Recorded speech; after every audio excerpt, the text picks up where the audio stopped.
Well, howdy everyone. This is Matt Stringer with the Texan News. I'm here with Senator Charles Perry, who represents Senate District 28, which includes a large portion of West Texas and the Permian Basin, including his hometown of Lubbock. And we're pleased to have him join us here at the Texan News booth at the Republican State Convention in San Antonio. Senator, we're glad It's good to see you, Matt. Absolutely, good to see you too. Senator, there are many issues facing Texans next legislative session, but especially we West Texans. And I want to highlight some of those issues, namely infrastructure related. While water isn't a trendy political issue like so many we like to see in the headlines and that are kind of captivating the delegates here, we really can't overstate how important it is to address issues like water. For one day we turn on the tap and we get dust. I know this is an issue that you've led on. If you want to kind of take it off and kind of give us an update on what you're looking at and what you think we might see in the next legislative session. Sure, I'd love to, and I'll just preface it. We think of roads and bridges as infrastructure. We need to include water as infrastructure, no different than roads and bridges. There's a connectivity factor to that. There's a cost factor to that. The water projects of tomorrow have gotten so expensive, not a single taxing jurisdiction is going to be able to do it on their own. So that comes into where does the state role do? Can we leverage that? Can we grant, as you say, to small systems? So we did some legislation last session that really moved the needle, but it's just a drop in the bucket, no pun intended. Our water world in Texas, if we do nothing today, our own plan says we'll be 7 million acre feet short. It's a year, 7 million acre feet short. In that plan, there are things that will never happen, specifically reservoirs. There are probably 50% of the reservoirs in the plan that have no hope economically or regulatory to come to fruition to meet the 7 million shortfall. So I'm counting to raise the canary in the coal mine conversation that we have valid options to do today to meet the water needs of tomorrow. And so Texas can solve this problem. It's just having a commitment to the resource and the vision to do it. So specifically water supply. In Texas today, we see water supply as, you got it, I want it, I'll pay you, we'll move water. That did not increase the overall volume available to all Texans. That's just robbing Peter to pay Paul. The people that gave that water up just exported their future out. They just don't realize it. So my whole concept in my conversation next session will be a water plan that at a very granular level seeks to provide all 254 counties with a water solution from undeveloped water resource. We have 4 options to meet that challenge. 1, marine desal. Houston, Galveston, Corpus currently has a permit, 30 million gallon a plant. We can desal our seacoast and get water needs to some of the largest business, refinery, economic engines of Texas. We can do it from the Gulf. Second, we have 3.2 billion acre recoverable water, 3.2 billion acre feet, which is 325,000 gallons 1 foot deep across an acre. 3.2 billion acre feet of brackish desal available for development in Texas underneath our geography today. That's 150 years water supply. We actually have 5.2, and with new technologies, we can recover the bulk of that 5.2.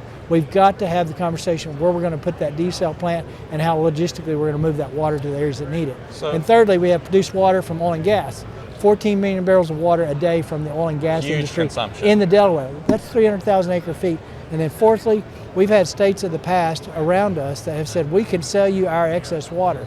We need to pursue those and see what's real. 4 undeveloped supplies today to meet the needs of tomorrow.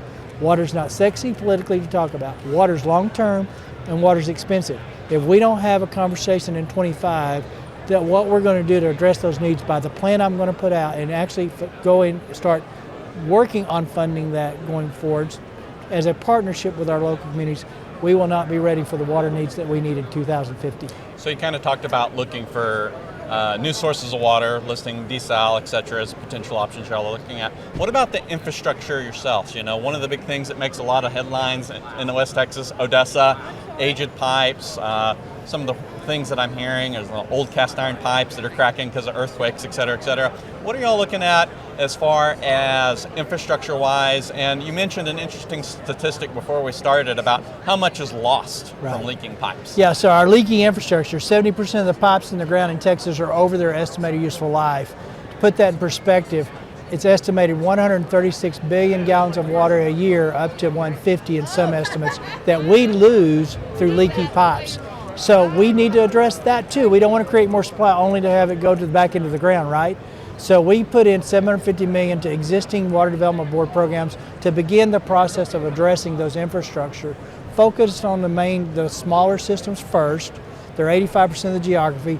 There are 3,000 underconnects, but we are putting money into leverage with those local communities to start redoing their pipe system. That does not include increased new supply, but it is better stewardship of what we currently have. So it's low-hanging fruit to keep what we got longer, but it's not going to address the long-term supply needs of Texas, but it's a part of the package, and we put $750 towards that. We need to continue to feed that. I've heard estimates as high as $390 billion to fix the leaking infrastructure in this state. It's not just a state problem, it's a national problem. All these cities and municipals never want to tell you we're going to raise taxes or we're going to raise your fees to cover improvements or repairs to our lines, and they wait till they break. And don't conduct proactive upgrades to their systems. You don't have an incremental increase along the way to keep those lines in check. Now, the way we do pipe infrastructure in Texas, we wait till it breaks.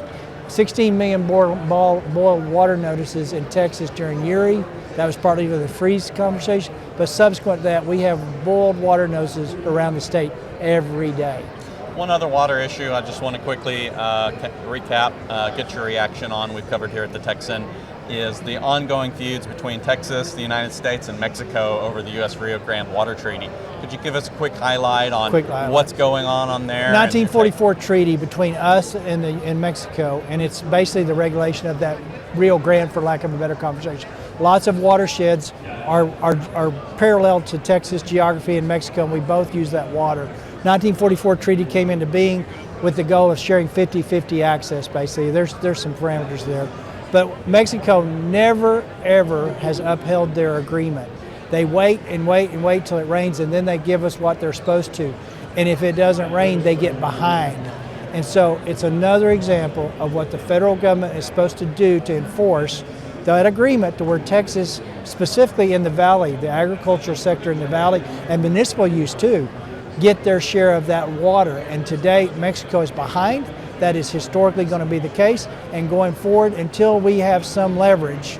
And now we got Corn and Cruz talking about federal dollar withheld to Mexico to get their attention. They have not shown a willingness to honor their part.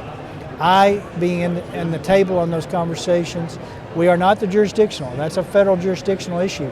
But at some point, Texas must, if the feds won't, go after the water supply that we have access to and take our share.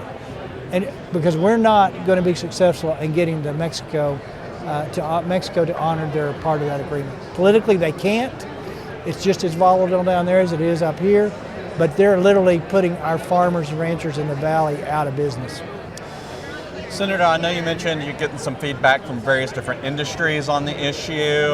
Quickly recap kind of what you've heard on that front, and also for any of the delegates that watch this video online or that are here considering issues for the platform, etc., what kind of message do you have there as far as what should you be looking at infrastructure-wise in the party platform? Yeah, I think the party platform should be very clear. We need water, we need electricity, we need roads and bridges to move the Texas miracle forward, all three of those. But water is the least talked about, but the most urgent. Our real resource in this state is people. It may be tied to the oil and gas industry. It may be tied to AI and the tech sectors. It may be tied to whatever. If you don't have water, you don't have people. So your biggest resource is people, but they require water. Pretty short order, 5 days or less, you're going to be in trouble if you don't have a water supply. My biggest challenge is as long as people's taps run, they don't know that there's an issue. They need to start asking their members, House, Senate, and House Representatives and state senators, to talk about where we need to be water-wise and where are we going to make sure we get there. So I just ask that it become a platform conversation. When it gets there, people start having some conversations with their local folks, say, how are we on water? Well, if they're honest, the majority of the cities in the state are going to say, we're totally dependent on a rainfall. Good Lord provides what we need. We want a lot more to do things in Texas that we're doing. So he'll probably give us what we need, but it may not keep the Texas Miracle going the way we need it to. Absolutely. Well, Senator, it's always a pleasure to have you. We're thankful for you to come on and join us again here at the Texan and help us highlight some of these major important issues facing Texas, and I'm sure it's an issue that we're going to be covering going forward into the future. I hope we're covering it with thank you for the new supply and not, oh my gosh, we're out of supply. So Exactly. Thank the Texan for what you do, and you're a great resource, and you do a really good job. Thank you for having me on. We appreciate that, Senator. Good to see you again.